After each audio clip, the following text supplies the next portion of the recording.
ఏవండోయ్, ఇవాళ చిన్న చేపల పులుసు ఎలా చేస్తారో చూసేద్దామా. క్లీన్ చేసి పెట్టుకున్న చేపల్లో ఒక స్పూన్ కారము, ఒక స్పూన్ పసుపు, అలానే తగినంత ఉప్పు వేసుకోండి.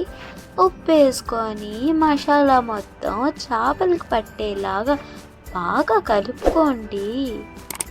అవును, ఇందులో కొద్దిగా నిమ్మకాయ కూడా పిసుక్కోండి. ఇంకా పిసికిన తర్వాత బాగా కలపండి. చేపకి మసాలా మొత్తం బాగా పట్టాలి కదా. అవునండి, మీరు చూస్తున్నారు కానీ సబ్స్క్రైబ్ ఎందుకు చేసుకోవట్లేదండి? ఒక లైక్, సబ్స్క్రైబ్, షేర్ చేసుకోవచ్చు కదా. ఇంకా ఇదంతా 15 నిమిషాల ముందే చేసుకోండి. ప్యాన్ని పెట్టుకోండి, అందులో ఆయిల్ వేసుకోండి. ఆయిల్ వేడెక్కాక సన్నగా తరిగిన ఉల్లిపాయలు, అలానే 2 పచ్చిమిర్చి వేసుకోండి.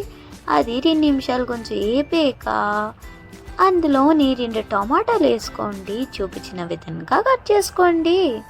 ఇంకా తగినంత ఉప్పు కూడా వేసుకోండి. అలానే ఒక స్పూను పసుపు వేసుకోండి. వేసుకొని ఇంకా బాగా కలపండి దాన్ని. ఇప్పుడు మూత పెట్టేయండి.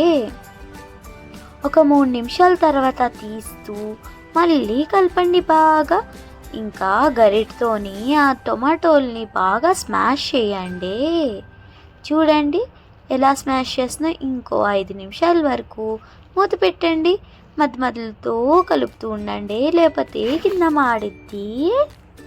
ఇంకా బాగా ఒకసారి కలుపుకున్న తర్వాత అల్లం వెల్లుల్లిపాయ పేస్ట్ వేసేసుకోండి. ఒక పెద్ద స్పూన్ అంత వేసుకోండి.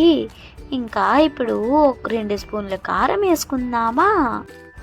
దాని తర్వాత మూత తీయండి. చూడండి నూనెంతా బాగా తేలింది.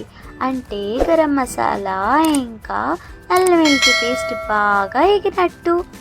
ఇంకా మూత పెట్టేసి ఇంకొక 2 నిమిషాలు ఉంచండి. చూడండి దగ్గరికి అయ్యింది కదా. ఇంకా ఇప్పుడు నీళ్ళు వేసుకోవాలి. అదేనండి, చింతపండు నీళ్ళు వేసుకోండి. ఒక పెద్ద స్పూన్ అంత చింతపండుని ముందే అరగంట ముందు నానబెట్టుకోండి. ఆ నీళ్ళలో పిసికేసుకోండి. ఇంకా నీళ్ళ క్వాంటిటీ అంటారా, ఒక 2 గ్లాసులు అంత వేసుకోండి. పులుసు అంటే కొంచెం నీరుగా ఉండాలి కదా.